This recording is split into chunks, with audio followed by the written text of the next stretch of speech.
Hello, everyone, and welcome to another Splinterlands TV live stream.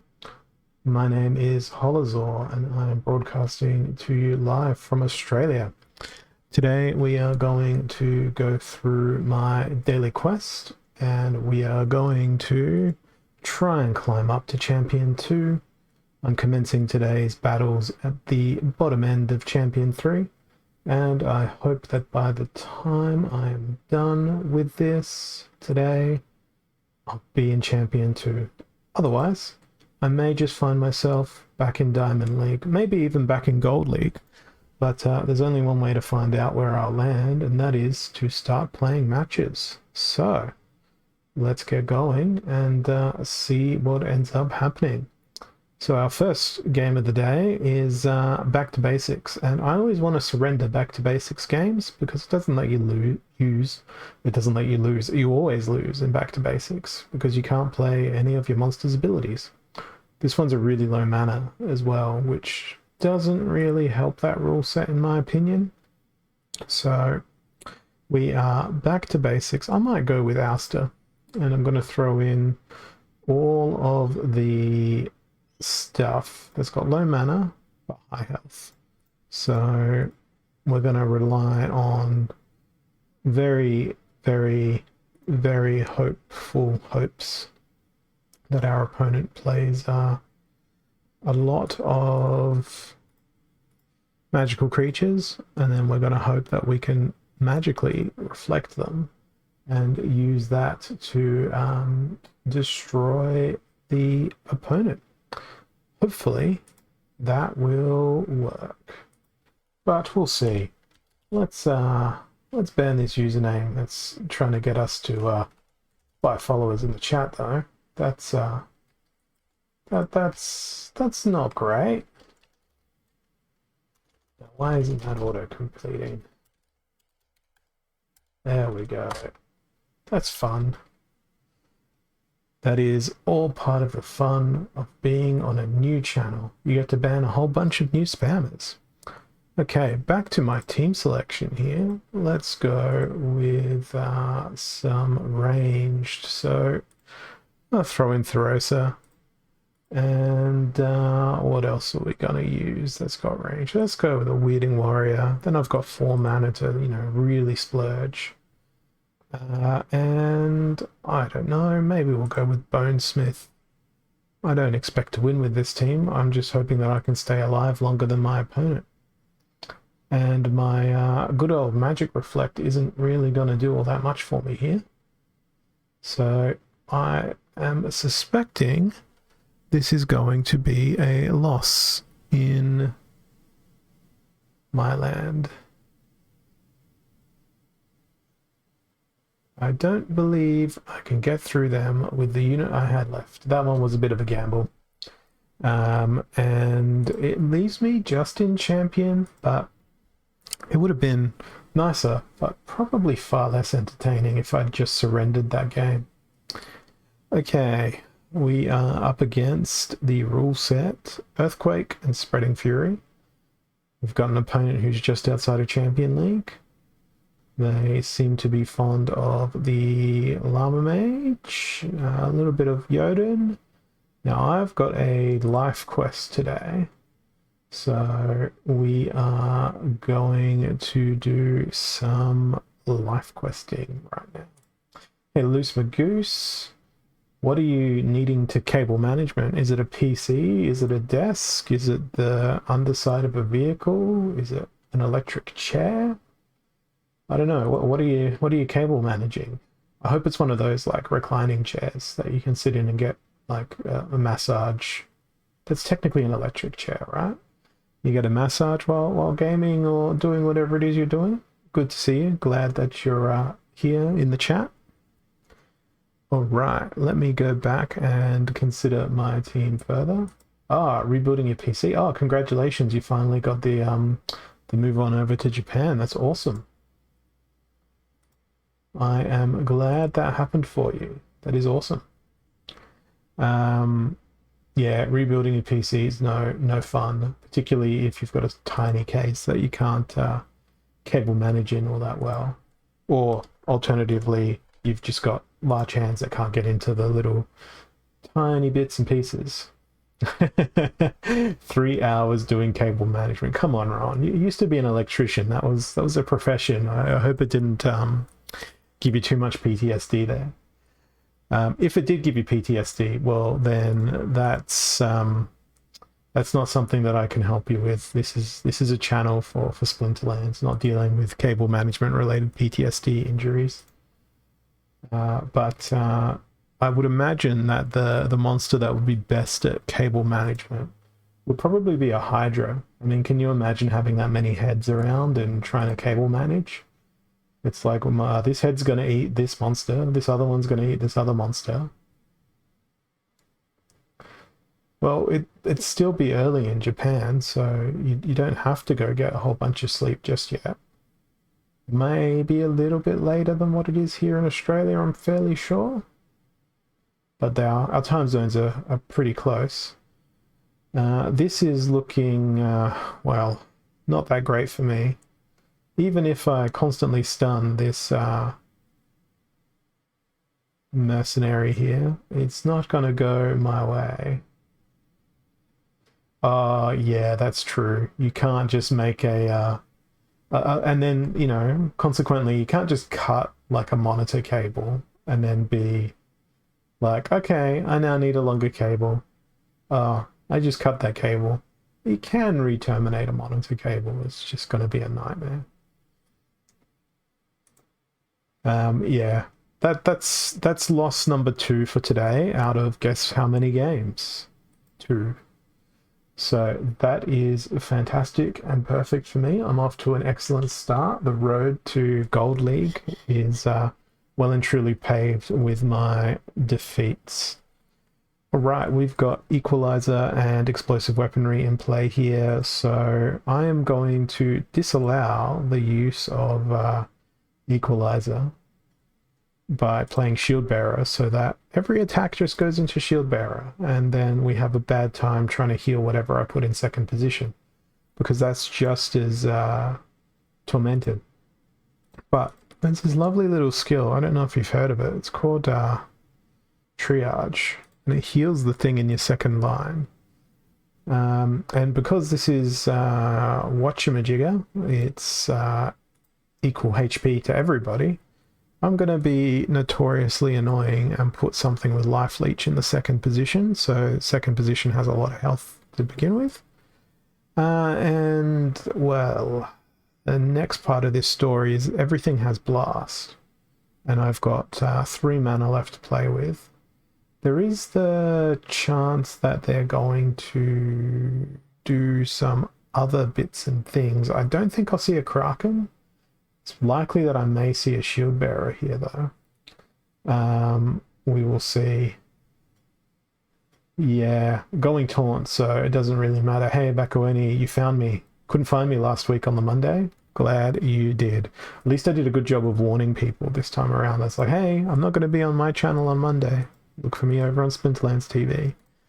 So I am glad we've got the regular crew. All right. Well, I've gone taunt. They have a ludicrous amount of melee and sneak.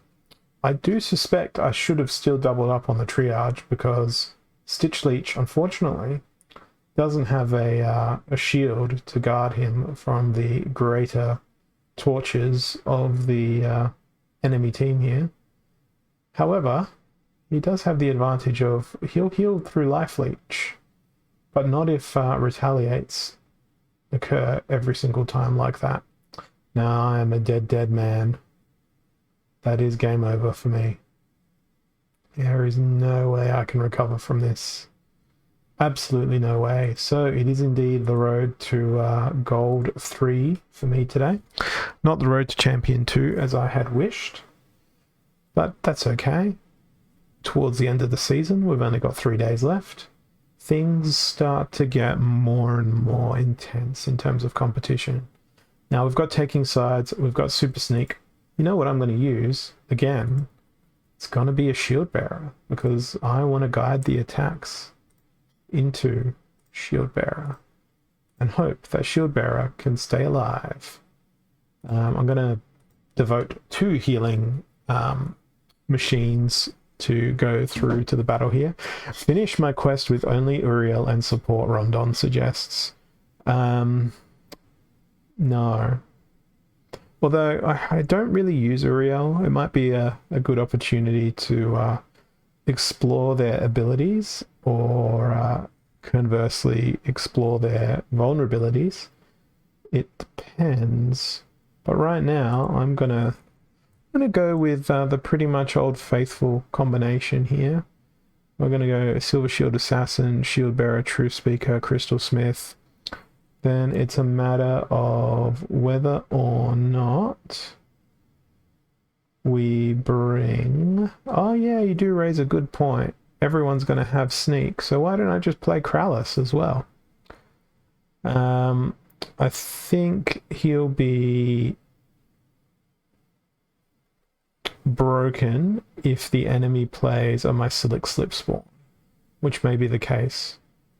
I think I would rather use a High Priest Darius to try and knock out any support mechanisms that they may bring behind Shield Bearer, if they opt to play Shield Bearer as well. They have not opted to play Shield Bearer. They have opted to play obscene amounts of magical creatures, and thankfully they don't have a snipe. I believe I am going to get destroyed. Absolutely and conclusively shredded to pieces. Although some of their team looks pretty fragile in the background, if I can get through them. Lucky I've got 2 resurrections, so it means I get to make lots of mistakes. See, there's 2 mistakes. All right. That's a dead guy. And now we get to attack with melee and miss. I don't know. I think I might still be in with a chance here. The magic attacks are pretty formidable. I wish you could replay a match, enter a different team, and see what the outcome was. Because Uriel the Purifier plus creature here could have been pretty amusing.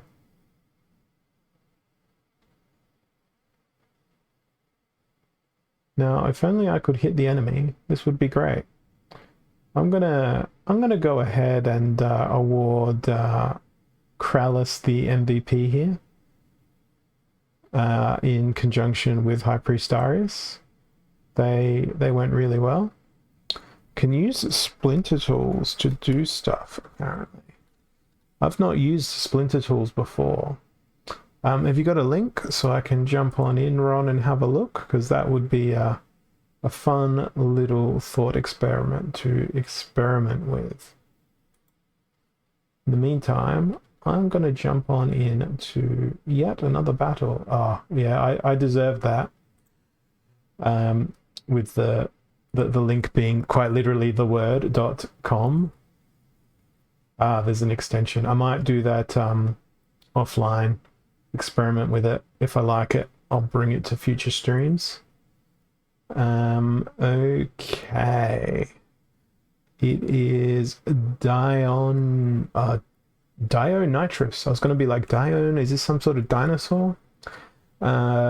Taking sides, 50 mana. And what have we got? A Lorna, a Vera, a Daria, and another Lorna. So Lorna looks like a likely opponent here, but it could just as well be green. I'm gonna break from my quest and play Death, because Death's fun. If they're playing any of these other splinters, it's likely to be heals, so Mimosa. Hey Demore, nice to see you in the chat. Welcome. If you don't know who I am, well, I'm Holazor, and I'm playing Splinterlands. And we will see whether or not I win this game, or whether I continue my descent into leagues I've not been in quite some time. The other thing I want to kind of do here is try and play for the inevitable Kraken if they use Water Splinter. So Jin Murray, or Jin Murriat. I like to call him Jin Murray because he looks like a regular old Murray. I'm not sure what he's been drinking down at the pub to have magic coalesce between his two fingers into some sort of mystical orb, but it's what he does. We are going to also bring a whole bunch of silence here to counteract a blue splinter magical fest of damage and damage. And did I mention that they also do damage? Because that's the biggest and baddest thing about that splinter. We're going to roll with Harklaw in the front line because they're pretty robust against a Kraken. And finally, there is 9 mana remaining. I don't think I'm going to use all the 9 mana. I'm going to go with Ancient Lich. We'll have a resurrection. I really hope the Death Elemental doesn't get resurrected. I hope it's something useful. Because I, of course, don't have Taunt on the battlefield here. So that could go very badly for me. But we will see. And that's all part of the journey. It's finding out what's going to work and what's not going to work. Okay, it's a fairly similar team lineup here. It's death v death, so nobody's healing is going to work, except for mine. My healing on my Harklaw is going to work because he has immunity. Same thing on the opponent's side. I'm very interested in the fact that they've put Undead Rex in their front line. Perhaps they thought they could use Undead Rex to do a stun, then use some sort of knockout along the way. I mean, Jin Murriat does have knockout. If you're playing against a Kraken and you want to kill a Kraken quickly, knockout plus Giant Killer will probably do it in one hit. But guess what? I didn't play Kraken. So I've pulled the advantage somehow there.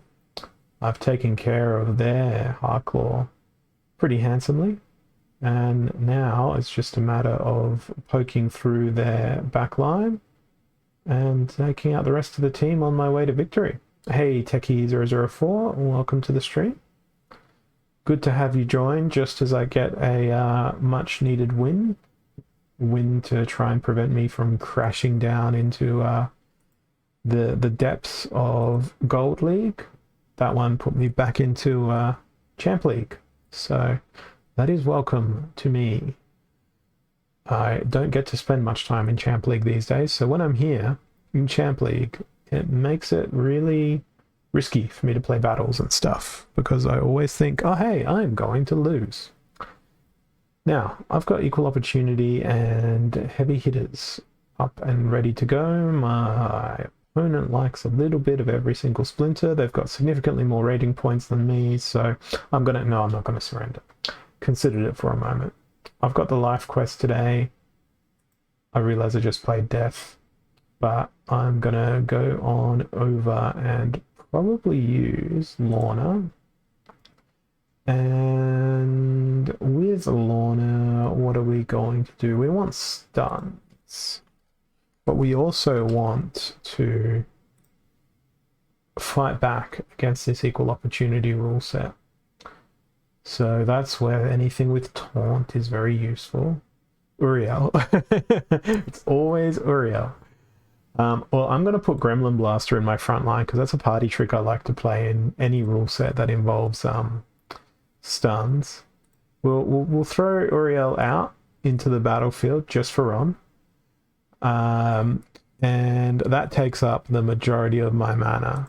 So let's get rid of that expensive Gremlin Blaster. And we will do a Chaos Knight because that'll make Uriel even more powerful. I'm going to put Chaos Knight in front of Uriel because there's no need for someone that's not Uriel to take the damage. Now let's go and... well, what am I going to do? I'm running out of time.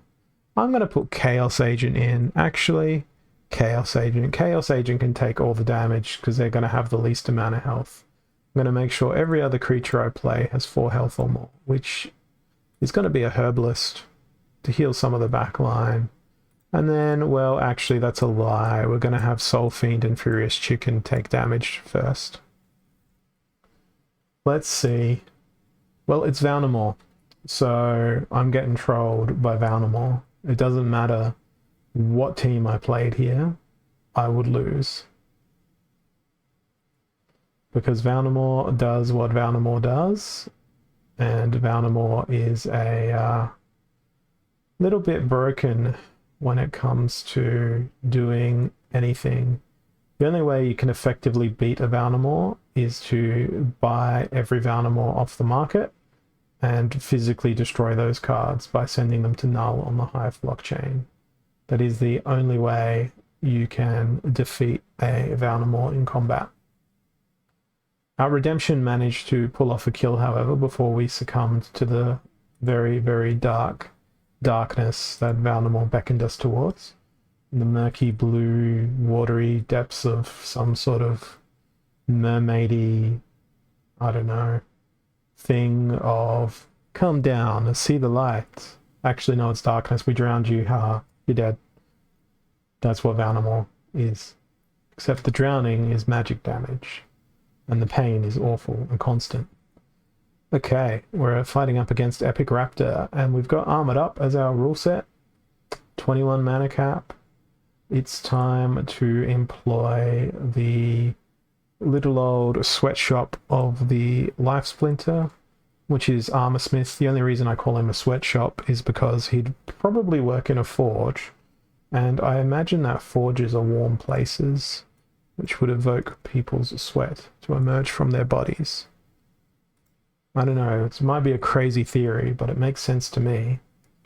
I'm going to roll with Billa the Radiant, because she's much better than Uriel the Purifier. She's about 14 times more competent than Uriel the Purifier.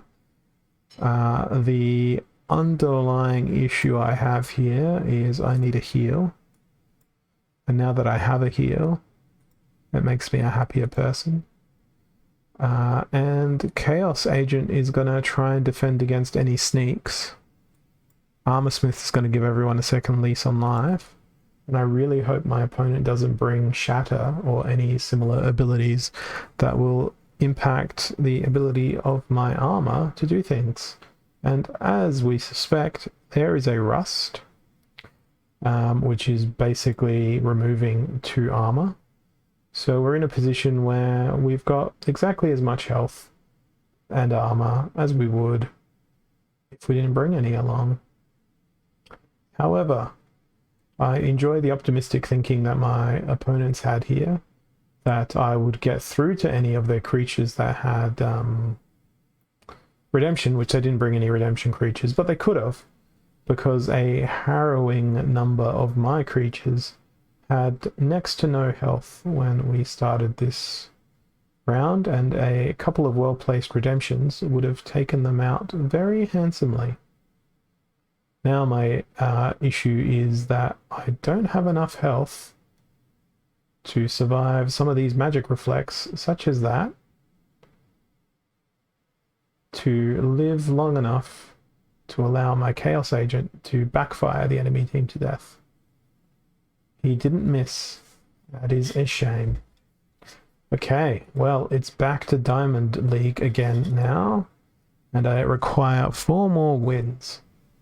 The good news is I've got a fair bit of time to get those wins thought about and what's the word?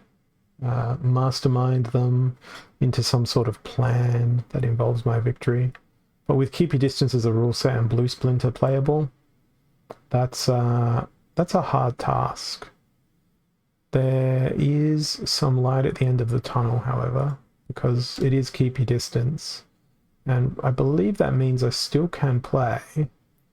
And Bakawoni, this one's for you, my friend. I went and grabbed a little thing known as an Onyx Sentinel. Yeah, I could spam Oppression, Or I could just spam reflects and amplify. Luckily, or luckily, unluckily, I imagine, amplify doesn't stack. Is there anything else that I've got? That's not how you type reflect. That has magic reflect. Of course, the Pellicle Conjurer. Pellicle Conjurer is the perfect magic reflect. So if there's splash damage, they'll take 3 damage back. That'll be nice and wonderful. I'm going to throw Prismologist in that position in case, I don't know, there's some crazy blast damage that manages to penetrate all the way through. And then maybe, I don't know, I think I've got too much defense, not enough attack here. So I'm going to swap that around with a Dr. Black. We'll put Prismologist at the very back of the team. Cornelius in second position, then Warrior of Peace can go there. I don't know. We'll see. Did they bring any oppression? They brought 1 oppression. They brought a speed. That oppression's going to rip through 2 of my creatures. But the underlying thing is they first have to hit that creature. The sad part about it is I'm seeming to have some issues returning my fire.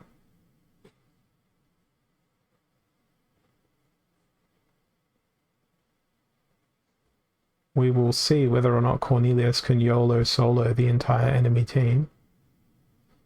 It's not looking that way currently. I'm very, very grateful they don't have an affliction. Oh, Cornelius is being an absolute monster here.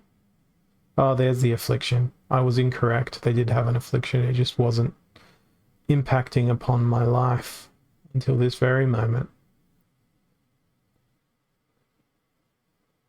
Almo was a much better choice.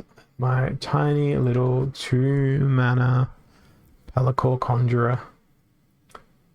Well, it makes sense. Legendary card beats common card. Epic card beats legendary card. Common card is defeated by epic card. I'm just looking at the lineup and the order and the things that I played. Okay, now it's time for Shield Bearer because it's lost magic and good luck doing anything else. Shield Bearer, we have a Herbalist. We have a other repair. We have even more armor. We are going to bring a Shatter of our own. Shatter. The question is, we've already got a Shatter in Lone Boatman, but it may not hit where we want it to hit. So we're going to bring in a Luminous Eagle to make sure that the Shatter will hit. And for our final 2 mana, I think I'm going to go with Celestial Harpy. I don't know what my opponent is going to play, but I'm sure whatever they play, as is the case, and I accidentally hit my headphones on my microphone there, so sorry. Whatever they play, I will lose. We've got the repair through Lone Boatman, and Lone Boatman can go pew pew pew. Look at that. It is almost a mirror match. They have a whole bunch more sneak in their team. They've got the triple sneak setup going, but you have to get through the Shield Bearer in order to be able to sneak. And even though I've got a bit more damage happening to my guys, they've got a bit of damage happening to me. It looks like I was successful in grabbing that first kill. We had a Shatter to follow up. Now is where it gets sketchy for me. This is not going to end well anymore. Well, Stitch Leech is gone. That is excellent. But now so will everything on my team be gone because of the double attack and the superior speed. And here comes the poison. Alright, need to dodge every attack. Ooh, that was some good dodges. Oh. Yeah. Silver Shield, Assassin. They are basically the best card in the game. Clearly. Well, the best card in that game. Not maybe in the whole game. Alright, we've got Stampede, Equalizer, and a strong desire to see ourselves get back into the correct league. Now, Equalizer feels like a place where I could use not Uriel the Purifier, but maybe Krallis.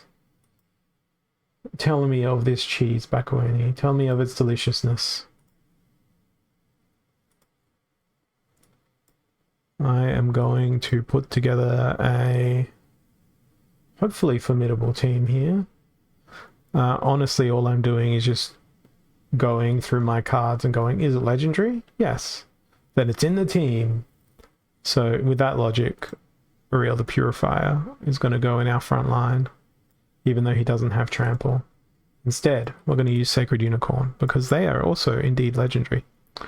Prismologist is going to sit at the back, however, because they are going to need to do things like protect us against the mighty Boffin, that is the Sandworm, who's discovered to do ridiculous amounts of damage in one single hit.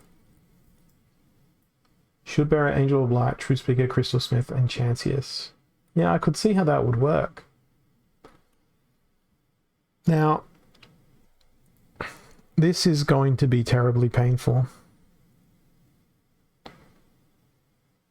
I've lost my unicorn before they could even attack. At least I've managed to take down their Magnor. But then I've lost my unicorn again before they could even attack. And then I lost my unicorn again before they could even attack. The good news is I have Billa the Radiant. The bad news is she's now at the front of the enemy team.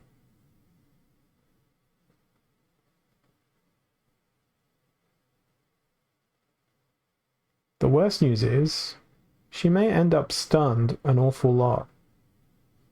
The good news is this guy can't do knockout damage anymore. That means the even better news is I'm going to win. And indeed I did. And just to keep swinging on that good news, bad news pendulum, the bad news is I'm not yet back in Champ 3. If I get a 27 mana match, Bakuani, I'm going to try out that team, only because you're such a much better player than me. Probably a better human being as well. Okay, what have we got? We got Healed Out, Odd Ones Out, 17 mana.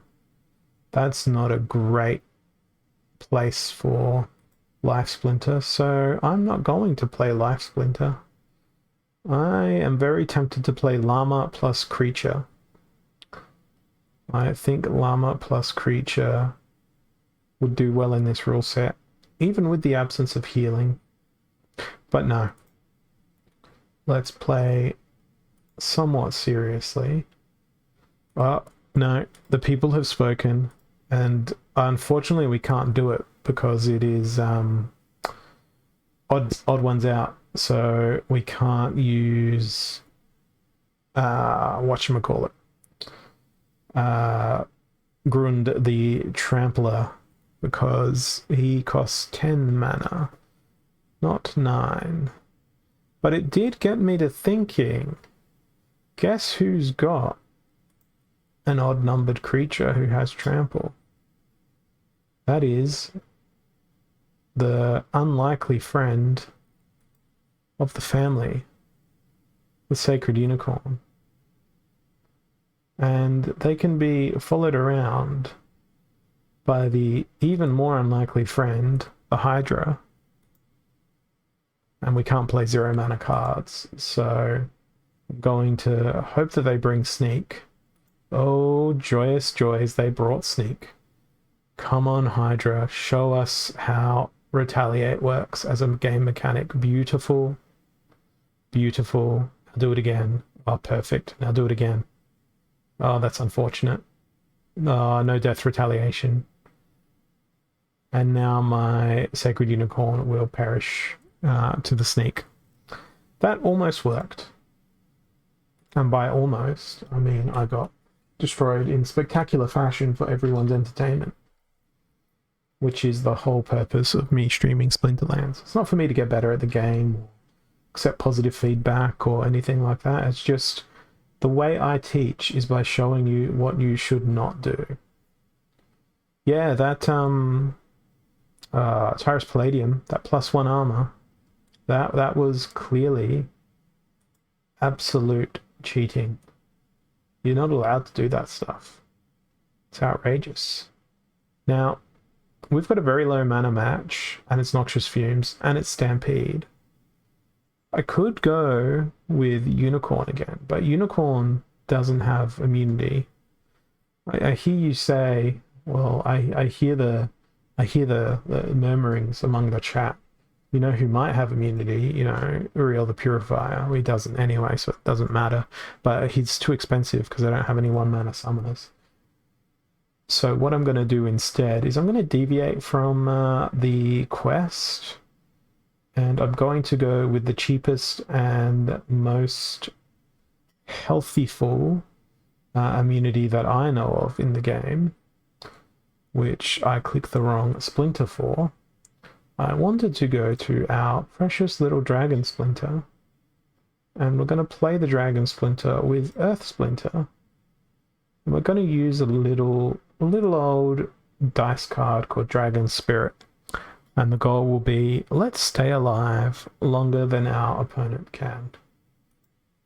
The other thing I'm going to do is use Jin Baoka to do some of that sneaky sneak.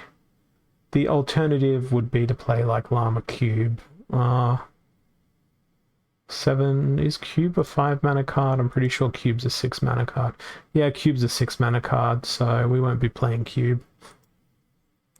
And I'm going to throw in 2 bits of shrapnel just to feed the Screeching Vulture's opportunity. Scavenge, sorry.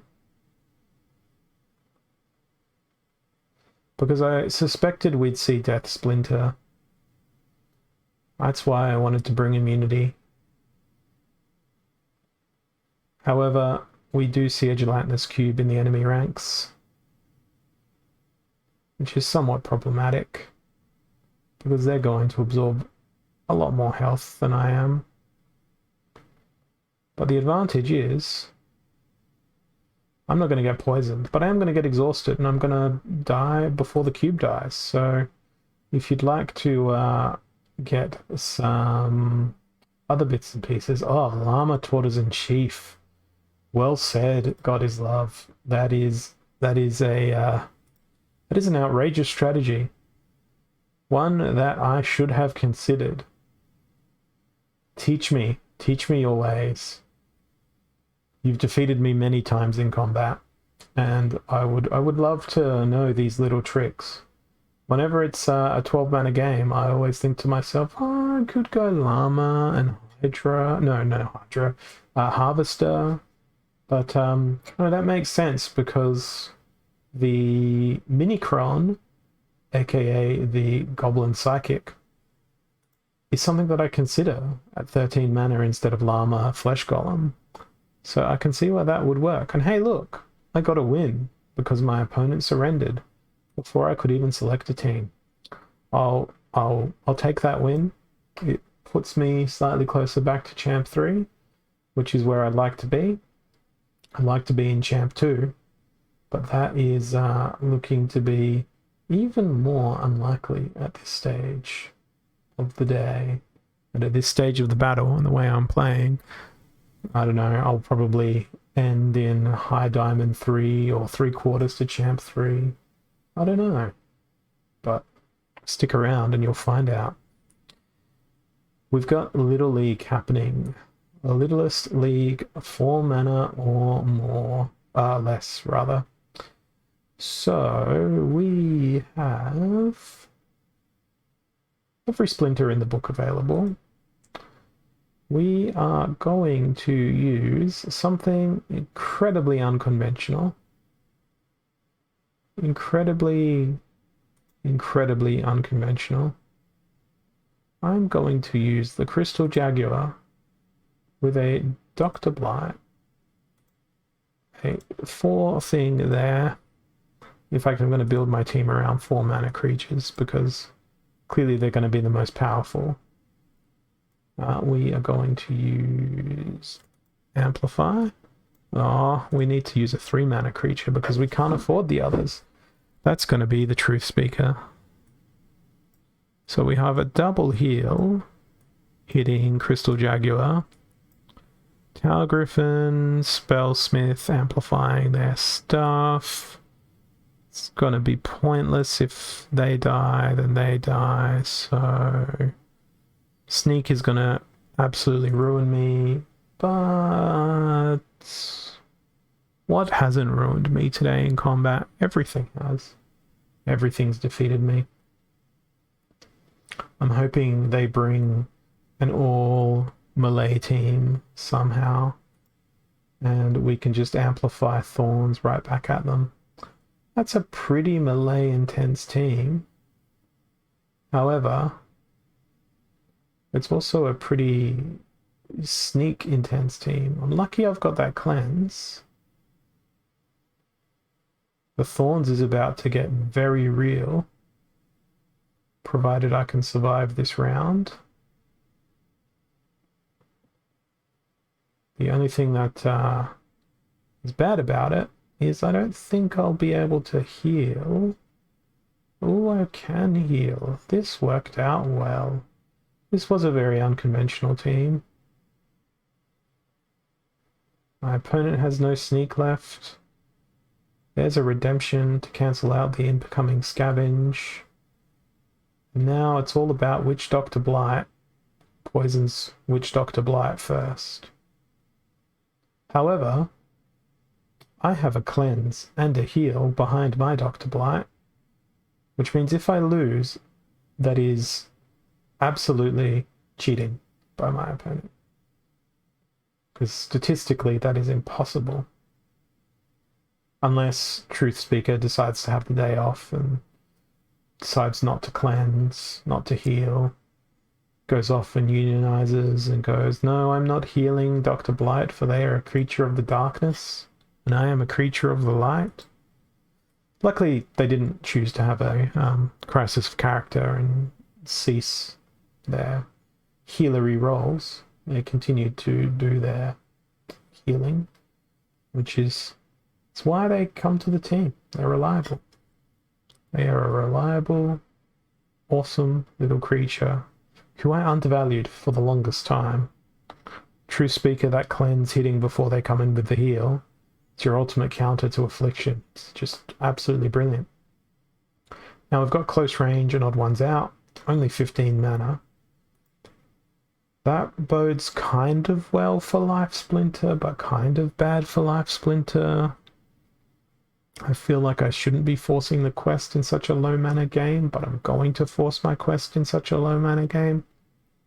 How am I going to force my quest? By going with Lima Mage, which is not my quest, might I add. And it's going to be just a Llama Hydra, because it's time to Hydra Kids and Hydra Wife, because Llama Hydra is going to do a Llama Hydra thing. We'll see whether or not it'll be a valid reason to Hydra Kids, Hydra Wife, but it's an excellent pun. Well, I don't see any repair, which is wonderful news for me. This should just be a battle of attrition.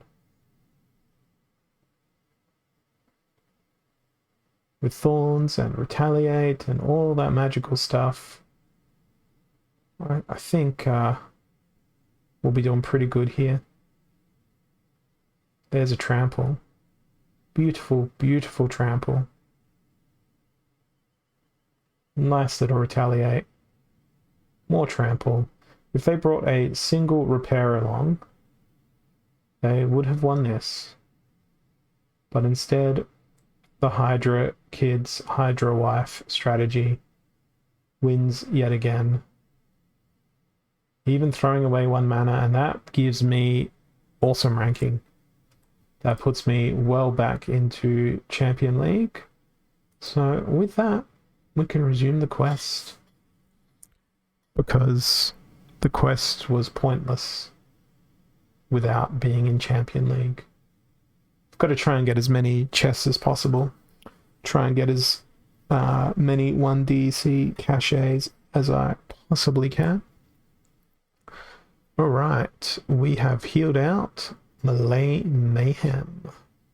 What's it gonna be? They're not gonna play Mylor, they're not gonna play Jotun, so they are not gonna play Renin either. They're probably gonna play Dragon, I guess.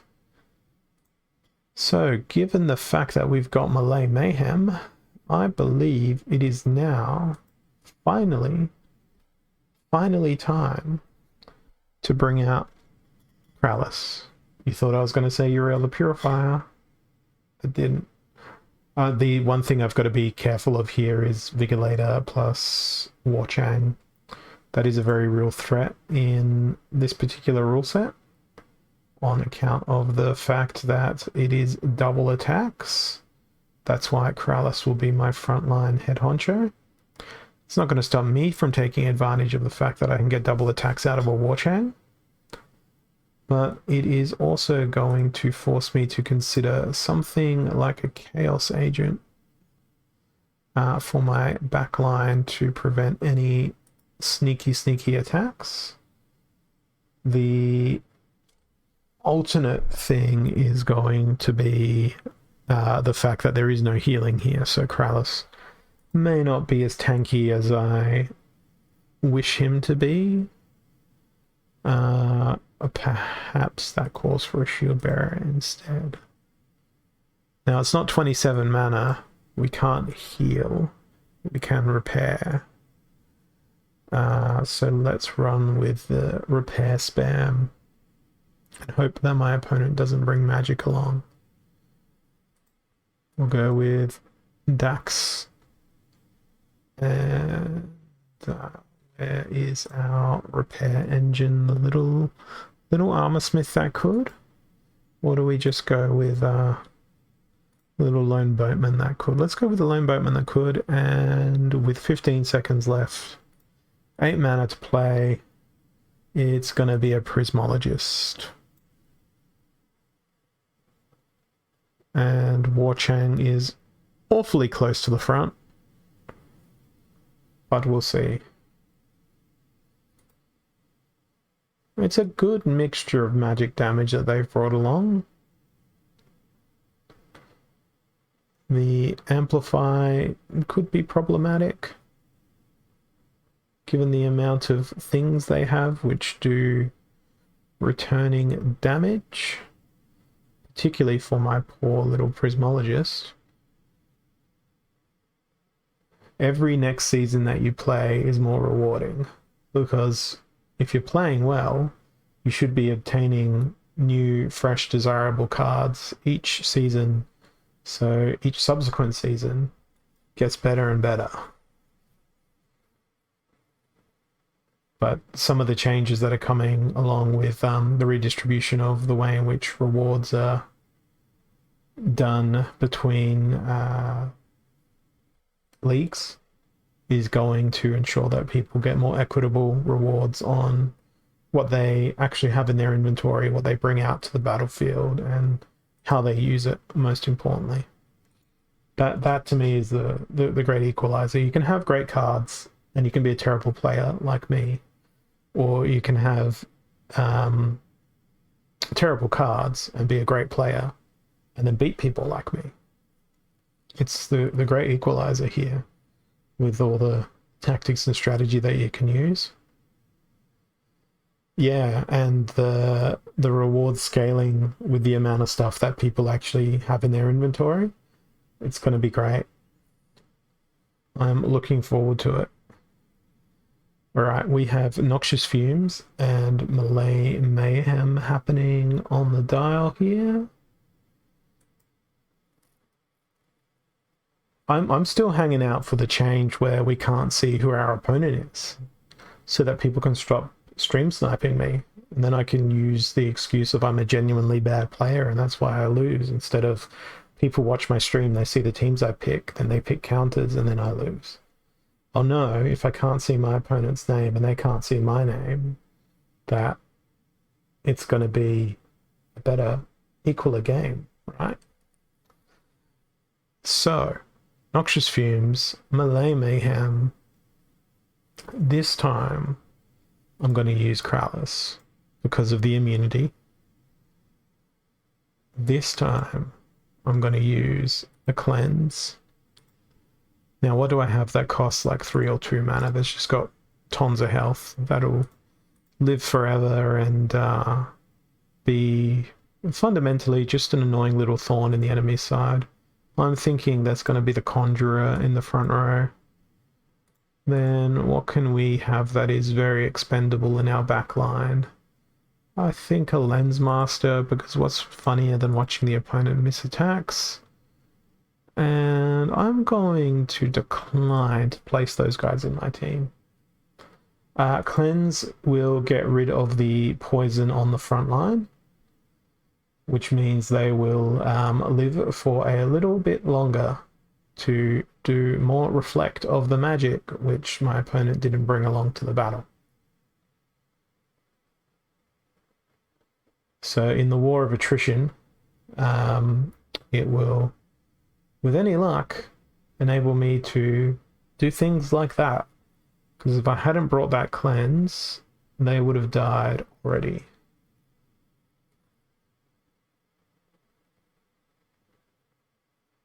It's going to be Kralis versus the world shortly. And while Kralis won't be able to go toe-to-toe against Gelatinous Cube in a 1v1, particularly with all these other creatures hammering on Kralis, the good news is it'll out-survive everything else, hopefully, on the enemy team. But my biggest concern is this Cerberus. They are putting out an enormous amount of damage, and I am not healing enough to counteract that damage. So, bye, Kralis. I'll miss you, buddy. You did well. It is indeed a rip. That's rip X2 for anyone that's counting. Number of losses in a row. And that is me back down into Diamond 1 again. Yes, that is the unfortunate thing. He was doing enough damage. Not too much. Not too little. He was doing the Goldilocks zone worth of damage just right. Because he was reducing my health by 1 each and every round. Something with heal and... what is it called? Force Field would have done really well there. But that could have beaten that team quite well. Jin Sharnus and a Kelp Initiate. That would have gone down really well. Because we would have had the Cleanse, and Kelp Initiate would have just kept healing themselves. So it would have just stood there laughing maniacally at the feeble attempts to do all that damage in one turn. We are now fighting up against Rigor Mortis. Equalizer, odd ones out, 30 mana. Yeah, Sea Monster would have been another good one. But my loss ratio is even worse when it comes to Sea Monster and Blue Splinter. That is my true thorns in my sides. It's 30 mana. I'm going to use an odd-numbered summoner so that I can maximize the odd ones out. Alternatively, I could use an even-numbered summoner and use some crazy mathematics to use all the mana as well. But General Sloan is not a good idea in this scenario. I feel as though we might see a Jotun Zaku. So let's go with Old Faithful. Oldest and the faithfulest. Oh, we can't use our shield bearer. That makes me sad. But we can use Uriel. I've got to win at least one battle today using Uriel. Otherwise, what's the point of living? The only thing that sucks is he only gets an attack every third round. But he's got a nice amount of health, but Giant Killer destroys him so easily. I'm going to use stuff that has vampirism. I can't use Billa. Let's go with Renova. We've got the triage, the heal, the magical fun times of perhaps doing a double triage. No, I'm not going to do a double triage. What am I going to do? Last 3 mana. Let's go with Grenadier. Bit of oppression. Count down that clock. Can't use 0 mana, so let's go. And let's watch Grenadier get taken out in 1 turn. I'm mighty glad I brought that cleanse. I'm mighty glad I brought that sneak too.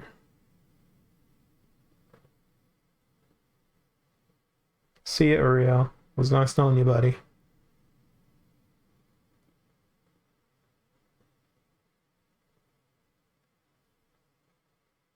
They just have way too much damage.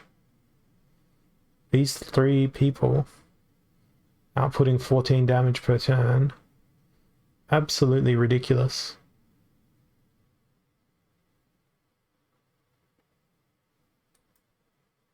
If only I had Magic Reflect and Amplify. That would have done well. And I'm back in Diamond League. Oh yeah, where I belong. That is Rip X3. 3 losses in a row. The best way to play. I will pull a win out somehow. My history is going to look like life, earth, life, life, life, life, life. So this next game, I'm probably just going to play death. I'm going to do 5 games in a row where I don't play life splinter and see how that impacts what things my opponents throw at me. I'm going to play heavy anti-magic teams for the next 5 matches.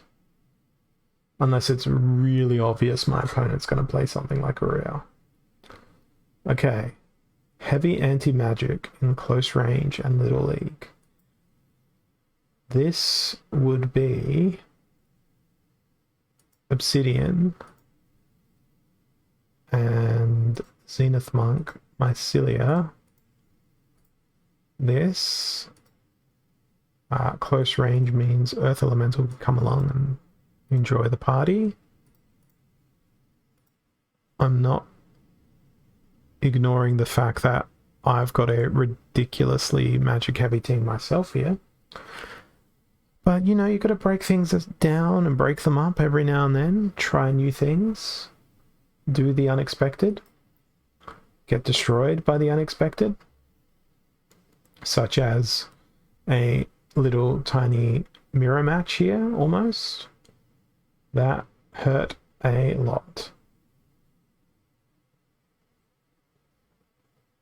The amplify is so very, very painful. Queen Mycelia is just a great card, but oh god, does she hurt. And it's not her that does the hurting, it's everyone around her. But I think my Jin Bialka back here, with his nice little camouflage, is going to perish horrifically. I thought he had a chance. He did not. At least I learned what to expect, which was sneak. Okay, that is Rip X4. The pillars are starting to collapse around me. My kingdom of Champ 3 is receding into the distance as the invaders, which I keep welcoming by hitting battle, continue to stack up at my borders. We have now explosive weaponry and holy protection. I did say I was going to play anti-magic teams, didn't I?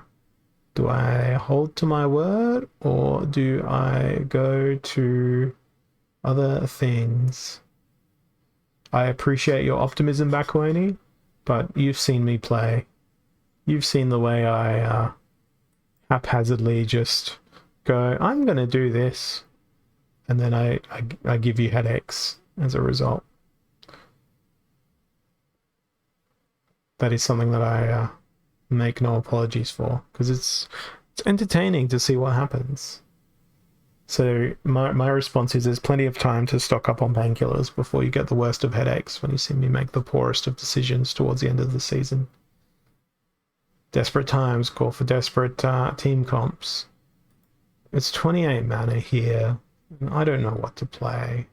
Everyone's going to have Divine Shield, so my response here is I want something with redemption, but the obvious redemptions are not in here. Perhaps I go with Obsidian. What about Obsidian Cron? Let's try Obsidian Cron. And then we'll throw a bit of triage into the middle.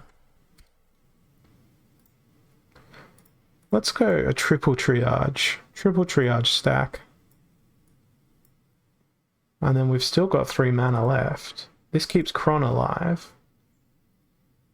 And we can have Grenadier do some modest pew-pew. Oh, that is not a great team to be fighting. That is not a great team to be fighting. However, the blast is going to take out their lone boatman very quickly.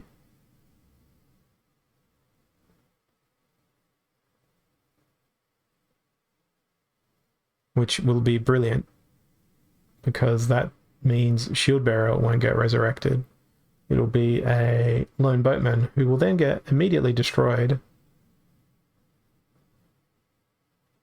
upon their next encounter with things.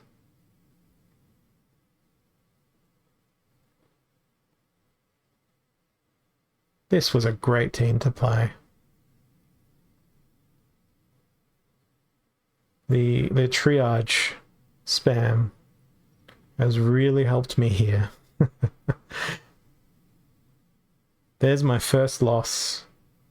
First creature loss.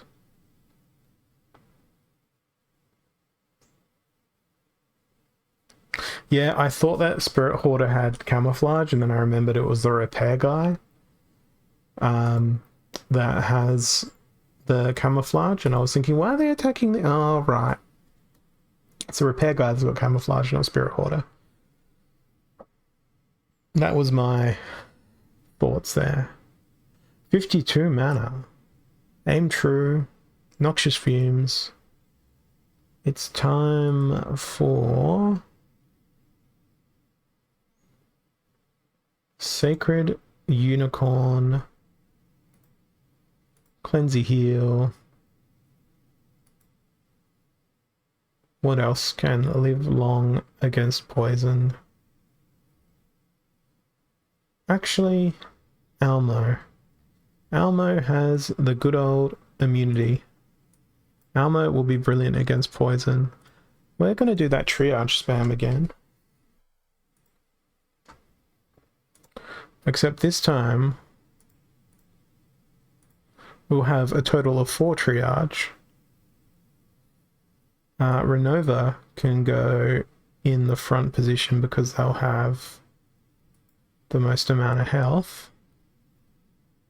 And Uriel is going to go at the back. Uriel or Kralis at the back?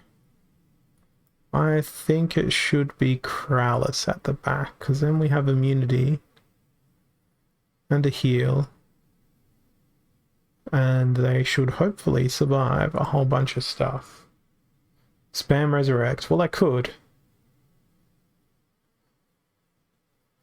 I'd much rather spam this Wow, Kraken is getting absolutely wrecked. That's very nice. Oh, I'll miss you, Spirit Hoarder. Have a resurrection.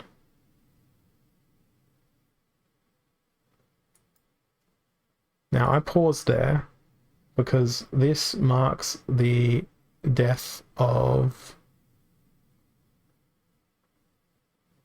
an absolute saint, otherwise known as whatchamacallit, Kraken. The thing that pleases me most about this enemy team is the fact that they don't have a heal for their front line. I say that looking down the barrel of losing my healer. Now they do. Yeah, I could have played Llama. Why didn't I play Llama? I would have much preferred if my resurrect happened on one of my triage creatures, because it would have meant that one of my triages didn't have to worry about poison anymore. But that's not the way these particular cookies crumbled. We are going to draw level in terms of health. And I don't believe I can pull off a win here. They end their turn back to full health due to poison. But I'm not taking any damage at all. And we have several triages firing off, which are not reducing my health. So we're in a stale neck here. Stale neck, yes, not a stalemate, a stale neck. Because your neck gets sore, craning your head up to the high, lofty numbers of rounds that will occur as a result of these teams. And as Bakuani suspects in the chat, I too think that I may lose due to fatigue here, which makes me worry ever so slightly. But it is just a game. I wish we had a skip to fatigue button. That would be great for these longer battles. But it can be just as easily obtained through the skip to results button. You get the same outcome. But you don't get to see this little, sometimes fun, sometimes frustrating issue where both teams are fundamentally immortal. Yeah, 5-speed would do it. You just need someone in there doing all the backfires to break the game, to enable the 5-speed happening. Here comes the fatigue, at long last. We'll see what happens.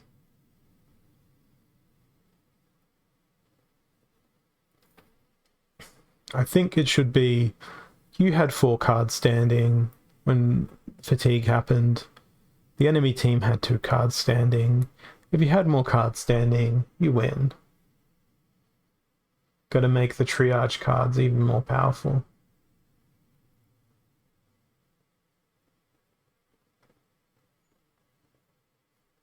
It'd be nice if you could hold your resurrect back until the end.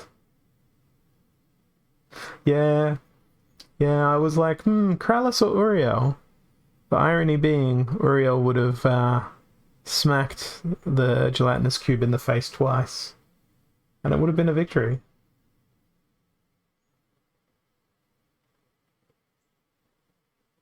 What do I think of the new summoner? Is this going to be the new life summoner? Is that correct? Have the airdrop details been announced, or was it just in the town hall? Let's wander over to the Splinterlands blog here. One momentino. I don't want to be inspecting the element here. The town hall summary. Let's go have a look. Just the artwork. Let's see. Scrolling. That is a thing that suspects that this creature will add more magic damage to life. Green Smoke Ring Boy, or the nameless summoner at this stage. I think the artwork's pretty good. I like the special effects that the artist has put in here. I'm not sure where this purple light is coming from to cast a shadow in this direction. That suggests to me that it might be some magic. I mean, it's also good color theory to contrast the green with the purple. Opposite ends of the color wheel, so it makes it stand out more. I think we're going to see a life summoner who is capable of doing some devastating magic attacks, and that excites me because I like playing Life Splinter with lots of magic involved. That's what I'm going to do right now. It's going to be Life Splinter with absurd amounts of magic involved. Get a load of this photographer. I can't help it. It's all about the color theory. Alright, Noxious Fumes, Holy Protection. It's happening. No, Uriel's happening. Oh, I can't play Uriel. I don't have a 2-mana summoner. This makes me sad. I guess it needs to be Llama Cube. And I hope for the best. Nah, let's go Llama Flesh Golem. Llama Flash. No, I like Llama Flash better. Cancel. Surrender. Surrender. Llama Flash. Llama Flash Golem. It can be a Life Splinter card, Flash Golem. It's got 1 health. It has Redemption. And it's basically Exploding Dwarf, but for Life Splinter. Exploding Flash. Or Llama Flash? No, I don't know. Well, this could be interesting. The Flash Golem is when he shows his flesh. He earns extra DEC when he shows their flesh as well. The enemy monsters are forced to throw single DEC notes at the Flash Golem. It's a fact of life that they cannot escape from. I mean, the Flesh Golem does show a substantial amount of flesh. Particularly with this Splinter Storm custom skin.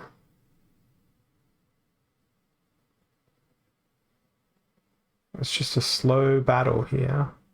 But the inevitability of Flesh Golem's victory was always certain.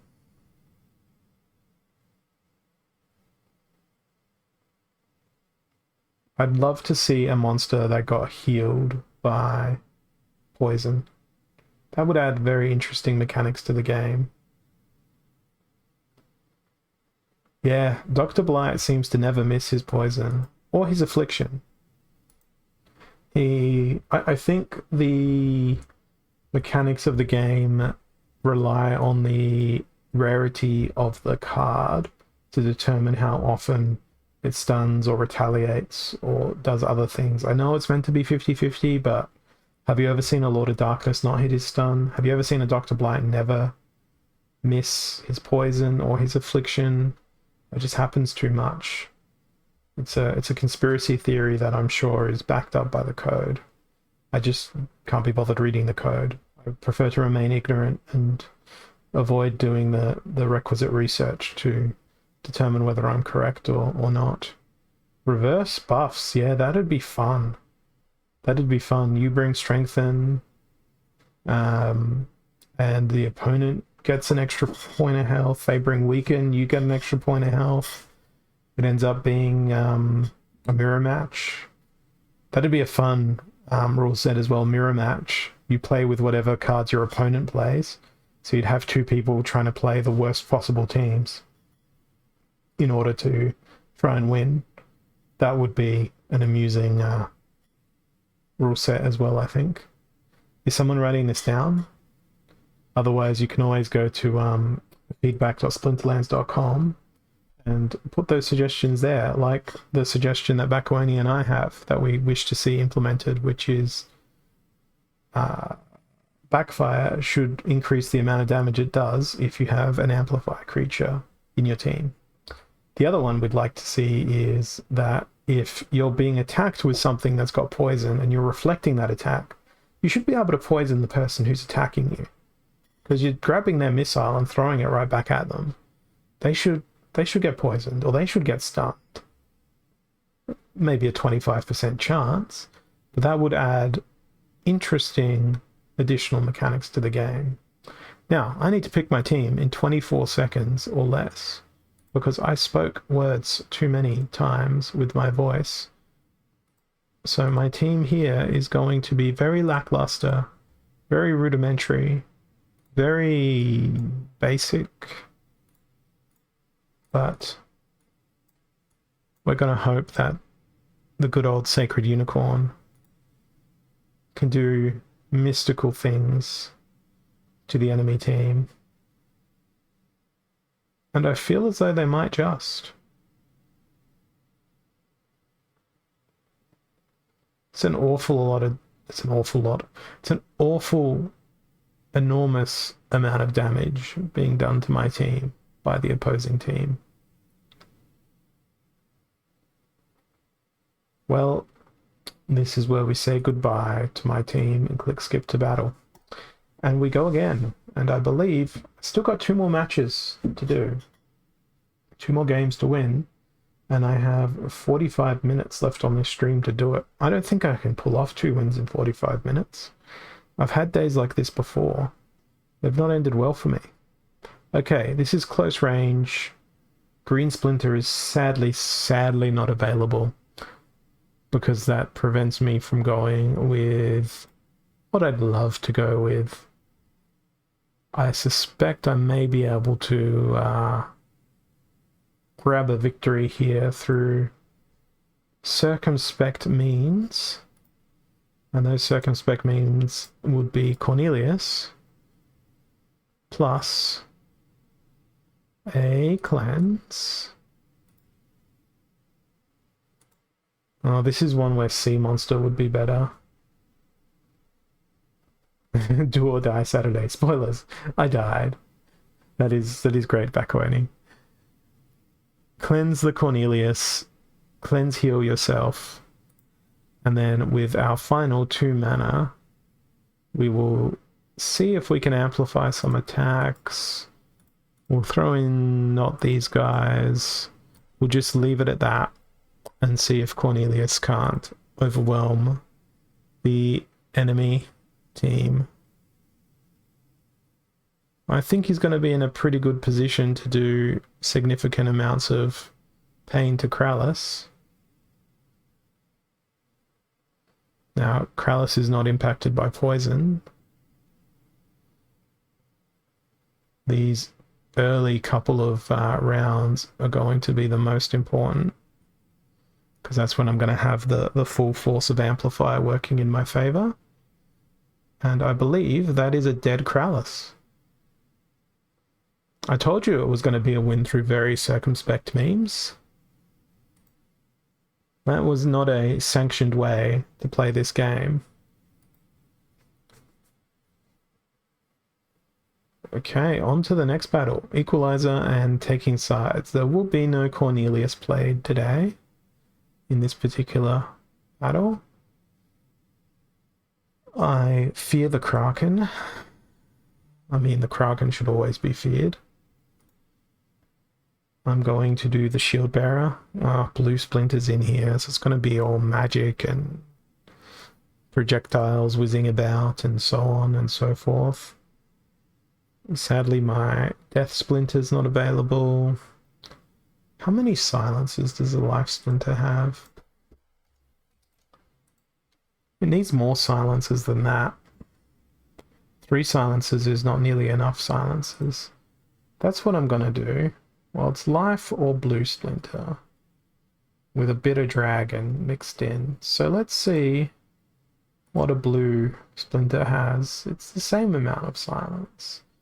So actually, Life Splinter is the better choice. There are 3 silences. Let us use 3 silences. And then let us use some heals. Some mighty, mighty heals. And we've got 10 mana. 10 entire mana. Which I'm going to devote to Billa. And Billa can go there. I really hope I don't see opportunity on the enemy team. There is no opportunity. That is pleasant.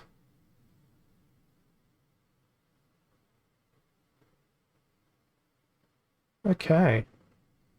I believe I'm in a very good position for this one. I am enjoying looking at all those gold foil cards on the enemy team.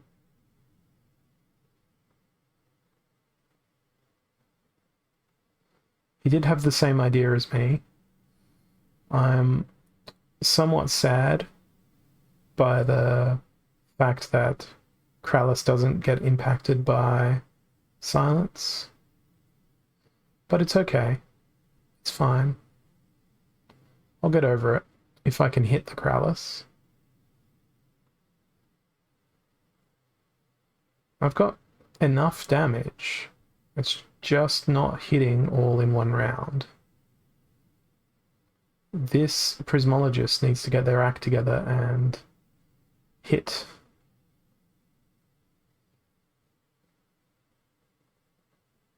There's a nice hit. The problem is this 3 speed differential is enough to make me miss. Just enough. But you know what's great about this? Look at our little friend Billa the Radiant. Look at how massive they're getting because the opponent is incredibly difficult to kill. I've done the same thing here, and I for one welcome this extended length of battle because Billa the Radiant will just grow large and they shall conquer. There is no way that they can be defeated at this point. Yeah, I think we're gonna see 44 health Billa before the end of this battle, because she will get impacted by the magic reflect. I wish you could just turn off the werewolf and let Billa do all the damage. No, I think you're right on second thoughts here. I think Billa is gonna grow absolutely ridiculous. She's got 2 more creatures to chew up. And this is before exhaustion even comes into the battle. I called 44, you calling 50 Bakoni. I think we might see... maybe exactly 50.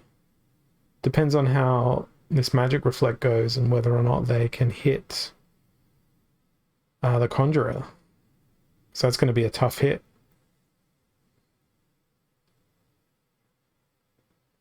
It looks like it's going to meet in the middle. Fatigue incoming with a final 47 health on Billa the Radiant. That is how you use Billa the Radiant. She is an outstanding card. She can get very, very obnoxious very quickly. Well, in that case, she got obnoxious very slowly. But it's enjoyable. And you know what the sad part about that is? I played that with Selenia Sky, and if I used any Life Splinter, that would have completed my quest. Any Life Splinter summoner. So sadness and disappointment. And the opposite of teddy bears to me for that one. Alright, this is one I want to win. I don't want to lose to someone that's got 300 less rating points than I. Aim true. Lost legendaries. They look to be fond of the Death Splinter, so healing is going to be limited in its forceful potential. What am I gonna do? I'm gonna be fighting a Lord of Darkness, aren't I? I'm gonna be in danger. How do we beat a Lord of Darkness? I'm going to use... I'm going to filter to magic. I think I'm actually going to go with Fire Splinter here. And I'm going to hope they bring a Lord of Darkness. Because I want to use... Where is Giant Killer Man? Hello, Giant Killer Man. Giant Killer Man. There he is. Oh, he costs a lot more mana than I remember. We're gonna go Giant Killer Man. Oh, we can't play Lord of Darkness. It's Lost Legendary, so we're not gonna see Lord of Darkness. We're gonna see no magic. I do believe you are correct. Life Splinter is gonna go well. The question is, let's go with Mother Kalia. And we will do the Shield Bearer. We will do the True Speaker. We will do the One True Queen, rather. Well, she is female, the Silver Shield Assassin. And we'll bring... We don't need a cleanse, because we've already got a cleanse. We're going to need a repair and a heal, so... Let's bring a resurrect instead. We can't, because no legendaries, therefore 4. And our little armor smith. The little armor smith that could. And finally, a chicken. There's no resurrection on my team, so I don't need to worry about blast damage. I know this wasn't a spam of magic. The stun is going to be annoying. But thankfully, they don't have a repair. They don't have a taunt. I have a sneak. Oh, they do have a repair. That's dangerous. Yay, poison. Silver Shield Assassin MVP.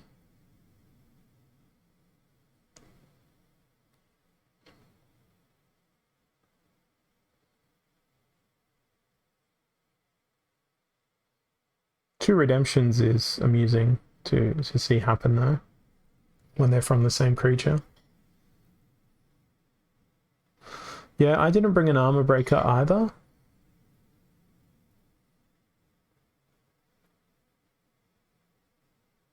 But the exciting news now is I get to discover what's in my daily quest chests, and so do all of you.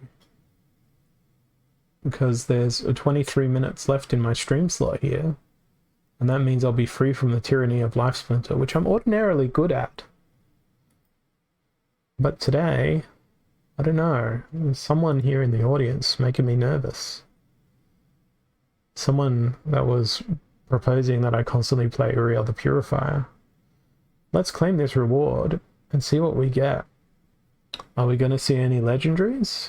Are we going to see anything that's got foils that are potentially gold? I don't know. Alright, what are we going to get? It's a Gargoyle Lion.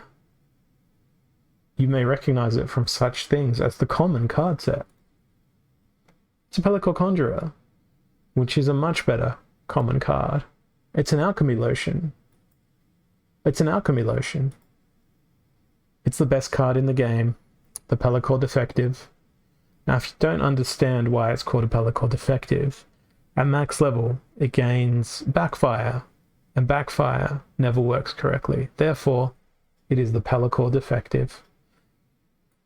There's also the option of him being a detective of some sort, so he can understand his own incompetence and investigate that. You see here, he's not actually taking his sword out of the scabbard, as depicted in his artwork. He's just been attacked, and he's putting his sword back into the scabbard.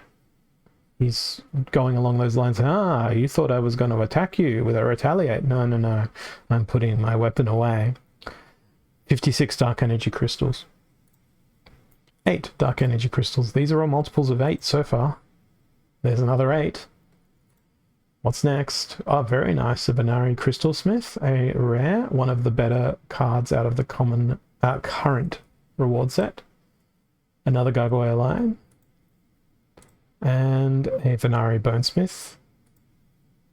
a Gargoyle Devil, a Conjurer, another Bonesmith, another Alchemy Lotion, and 106 Dark Energy Crystals. I believe that is also a multiple of 8. I suspect there's some mathematical happenings going on here. That's pretty good on the DEC. Pretty good with the quantity of rares as well, actually. That's not the worst daily quest I've ever seen myself have. Now, the question is, what Splinter do I play next? Let's see. What's this going to land on? I believe that's landed in between green and blue Splinter, so either of those will do. Yeah, just watching the replay there, or the delayed telecast of the Twitch stream. It landed dead in the middle between blue and green Splinter, and I've got no choice. It will be blue Splinter.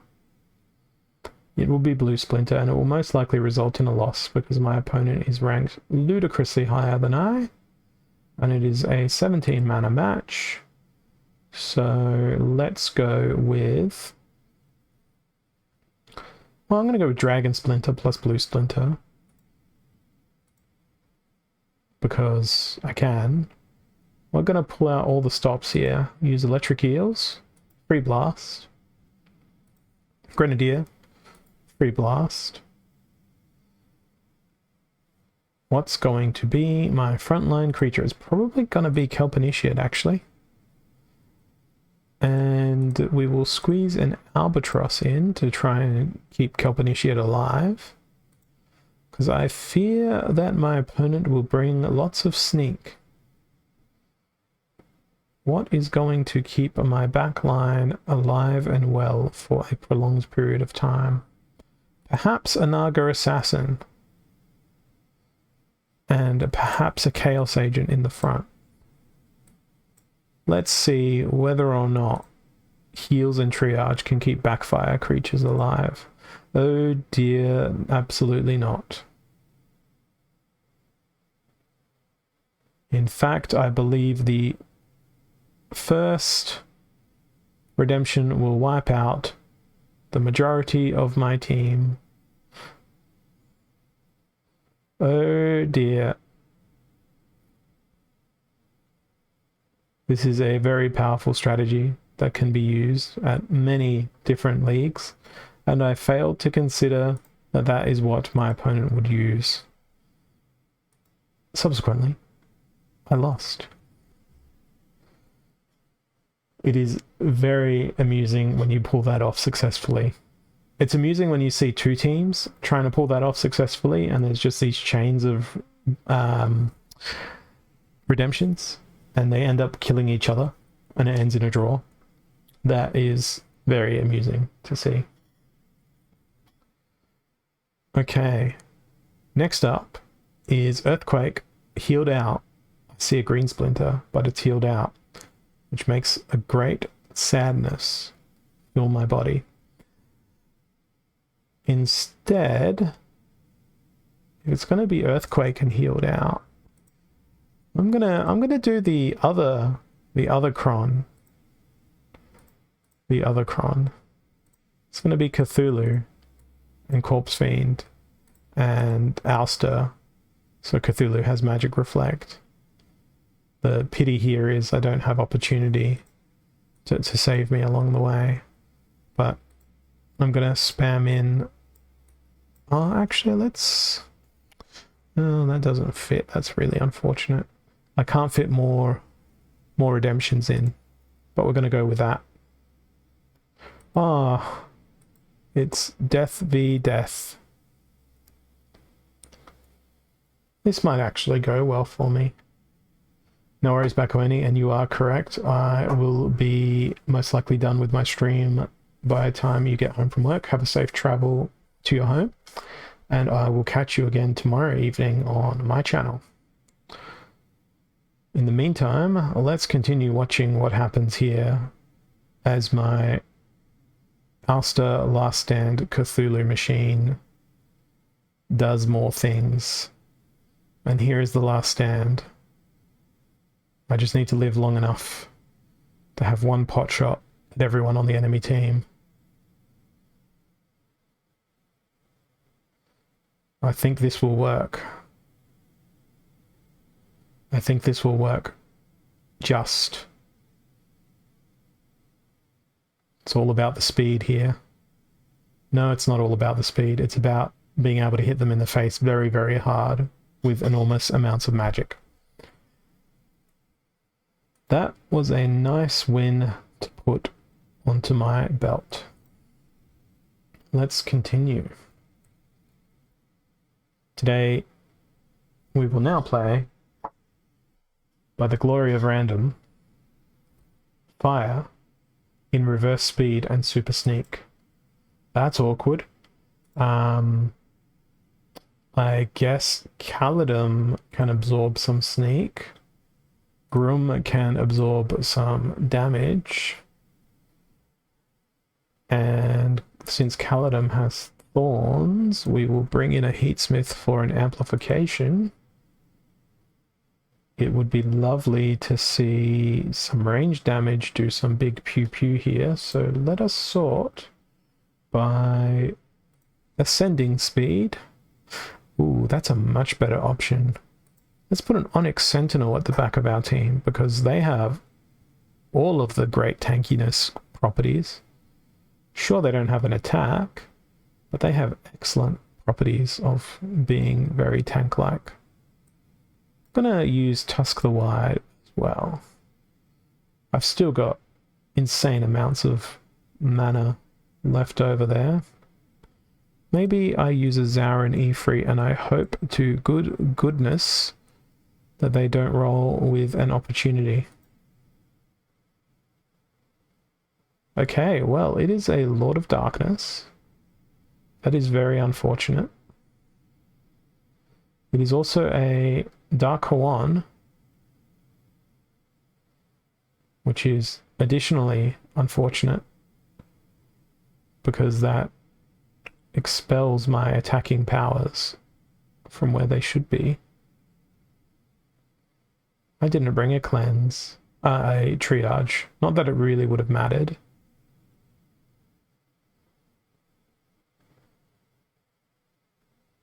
They don't have any healing other than their repair.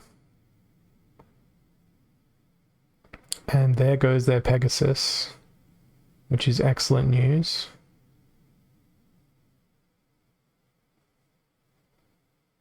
It's really quite annoying not being able to direct my attacks where I wish them to go. The Thorns has worked really nicely. Farewell, Dark Hawan. Farewell, Grund. Whatever your name is.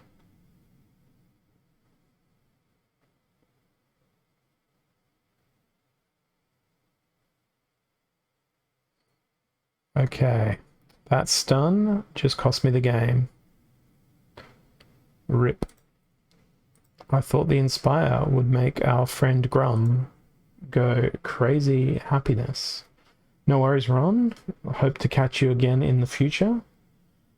Enjoy your sleep and your rest. Hopefully you get enough of it. Glad this went smoothly, without a hitch. And now we'll see me lose again. Except this time I'm going to lose with what Splinter? Well, there's only one Splinter available, so it's going to be Blue Splinter. And it's evens, and it's Silent Summoners at that. So Bortus gets a go. Because he is the most economical of the summoners I have available. I think Dr. Blight has to come along. I'm just going to try playing all the cards that are promotional or horrifically horrific. That's an adjective or an adjective. What have we got? 6 mana left. So the most effective 6 mana I could possibly play is... I don't know, Deep Lurker feels like a good bet.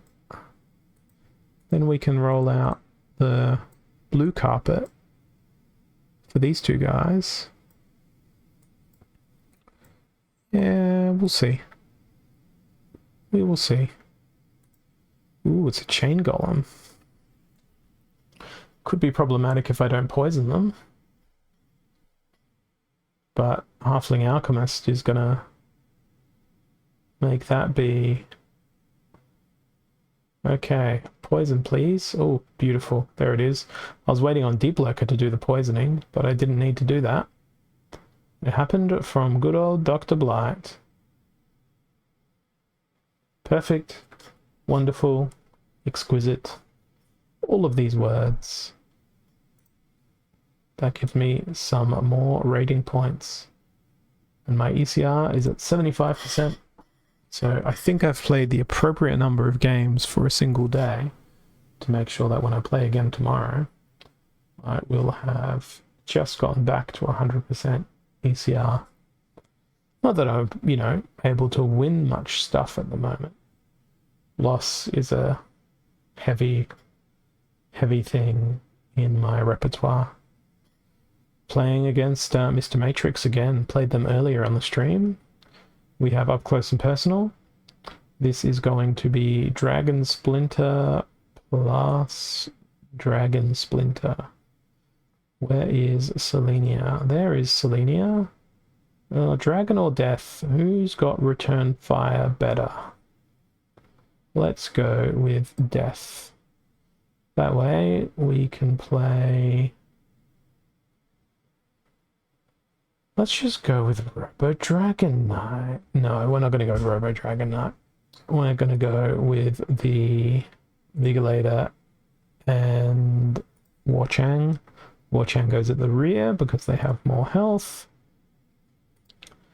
I think Harclaw is an excellent choice.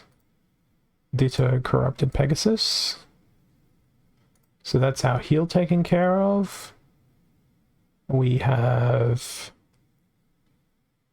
the unfortunate part of the news that Carnage Titan has expressed a desire to enter this battle. But it's going to be Dragon Jumper instead. That leaves me with a ungodly 16 mana to use. And my card collection in battle here is all legendary except for Warchang. So we need to bring another legendary along to complete the gang. But it needs to be a useful legendary. I think I am going to go with Carnage Titan. That way we've got 2 heal options up in the front. So we're seeing a Jotun with a ludicrous amount of things.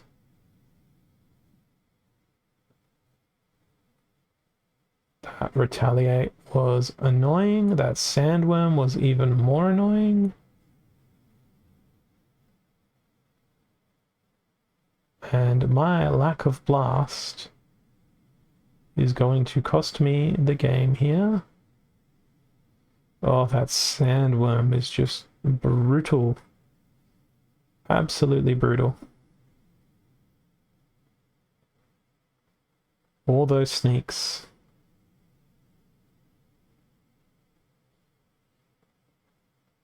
Goodbye, Grum. And then I couldn't hit the enemy. And that was how that story ended. Alright. Let's try again. And again, we only have Blue Splinter available. So what did I do last time with Blue Splinter?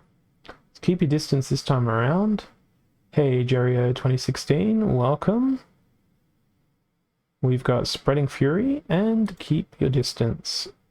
So I guess Return Fire is going to be magnificent here. Oh, Onyx Sentinel. Why don't we use you? Why don't we use you in conjunction with an amplifier? And if we add speed to that amplifier, it's going to be great. I am very much making this up as we go. Hey, Will of the Game, welcome. Time to think of some healing things for our little Onyx Sentinel. do believe this is the second time I'm ever using Onyx Sentinel. Let's go with a Myrtle-Eye Guardian, and we can't use our 0 mana stuff. So that's my team. I can probably drop Deep Swimmer because Onyx Sentinel already has the Return Fire. So that means I can throw even more mana into the team. We had a Tower Griffin and a River Nymph. We've got 3 mana where we could possibly do some damage. Let's go with 2. Throw Ice Pixie in case they go with heavy armor. Maybe I'll go Chaos Agent on the back of the team. Let's try that and see how that ends up. Well, it's Valnamore. Of course, it's always Valnamore. My Amplify feels pretty safe where I put it. Oh, there's no magic damage going back at them. That's a shortcoming in my team composition. I needed Magic Reflect. Why didn't I do Lord Arianthus instead? Lord Arianthus would have been a much better choice. And now I succumb to another defeat. How sad. There's 2 losses in a row, but at least I'm still in Champ League. 3 days left in the season now. Okay, we're fighting up against Brilliant Idea. Equal opportunity. Taking sides. Dragon is in. I am going to be mindful of giving my guys too much health and too much damage, because it could all be torn apart very quickly. I'm going to use a Desert Dragon. They're never going to hit the Kraken, but they will because I'm using Byzantine Kitty. We need a... Oh, there's no knockout, so that's not going to help us at all. But we should probably bring a stun in any case for that front line. Let's search for stun. My whole goal here will be to kill a Kraken. Dragon Jumper's got a stun. So that'll all hit. And we've got a knockout in there as well as a giant killer. Now I'm free to decide what else we can play. All of the things. Maybe a Gloridax Magus. No, we should go with Ruler of the Seas. Okay, how much mana is that left? That's a lot of mana left.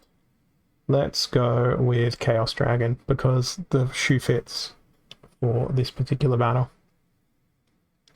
Chaos Dragon, Ruler of the Seas, or the Magical Blast. Just gonna go pa-pow, pa-pow, pew-pew, pew-pew, pa-pow. And when I was putting this team together in my brain, I was thinking Jin O'Shaughnessy, Jin O'Shaughnessy, Jin O'Shaughnessy, Jin O'Shaughnessy, Jin O'Shaughnessy. Did I play a Jin O'Shaughnessy? It doesn't look like I played a Jin O'Shaughnessy. I'm really glad I brought Gloridax Guardian along. And I'm quite glad that my Ruler of the Seas is dead. They weren't doing anything good anyway, clearly. That trample was very dangerously brutal. There's so much armor to get through. And there's the retaliate. Glad my dragon retaliated against them.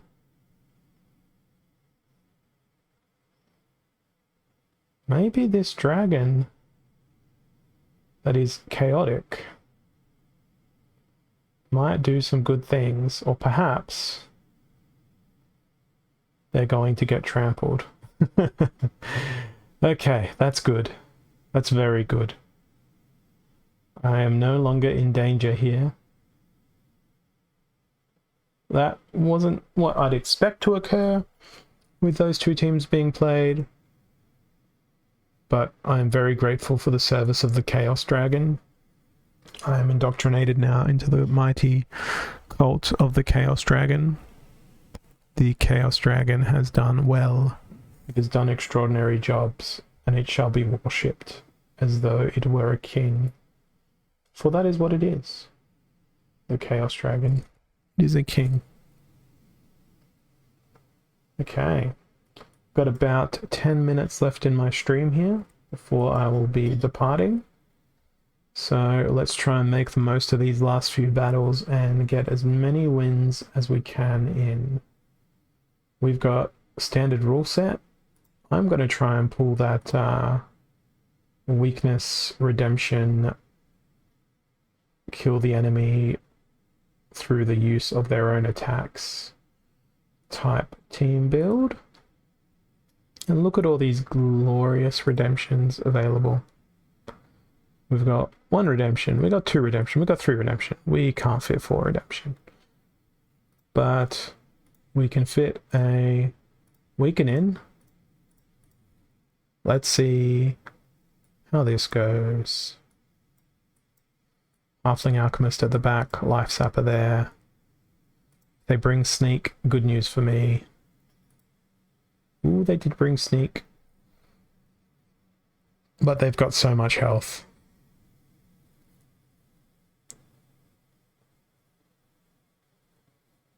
Okay, there's the armor breaking redemption. There's the kill the other things redemption. Now I don't have many redemptions left. And they have many sneak left. Oh dear.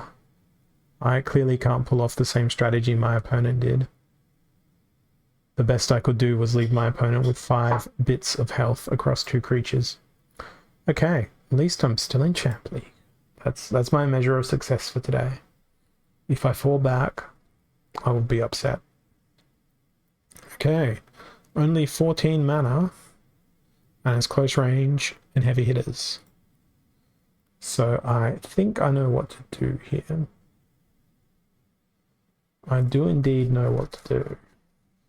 Green Splinter is out, sadly. We're gonna roll Lorna. There is a very cheap stun.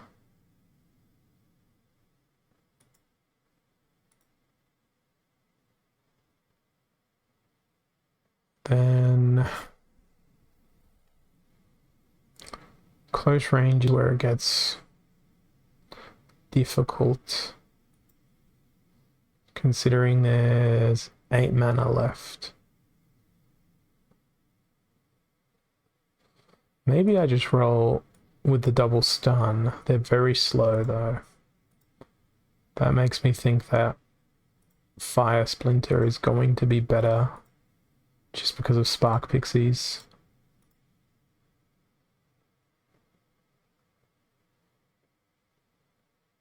If only I could play Dragon Splinter here. Now we want to concentrate our fire. Doesn't matter if we get some more splash damage happening though. Halfling Alchemist would be a decent choice. And we'll throw in a Scorch Fiend. Oh, lovely. It's a Shield Bearer. Wonderful. Hopefully, we can take out his support structure. Unlikely. The stun is good. The return fire is not. The cleanse is even worse. And that's GG. I'm still just in Champion League. I think this one's going to be my final battle before I depart. Depending on how long it takes me to pick this team. Explosive Weaponry, Lost Legendaries. I think Green Splinter's a pretty good choice, maybe. Perhaps Dragon Splinter may be a better choice for the speed. Dragon plus Earth. bring in a few quick opportunity guys. And from there, I'm not sure what else we could throw in. Maybe we go with...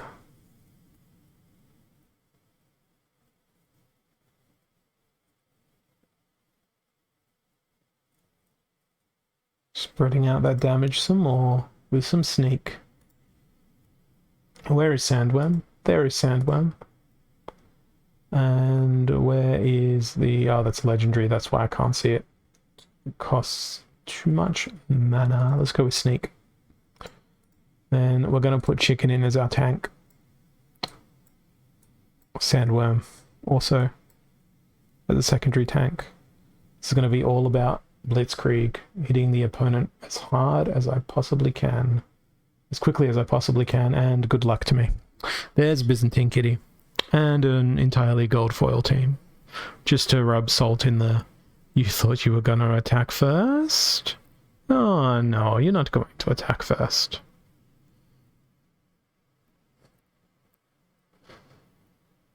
But I don't know, I think with this opportunity damage being spread far and wide, perhaps I can do something.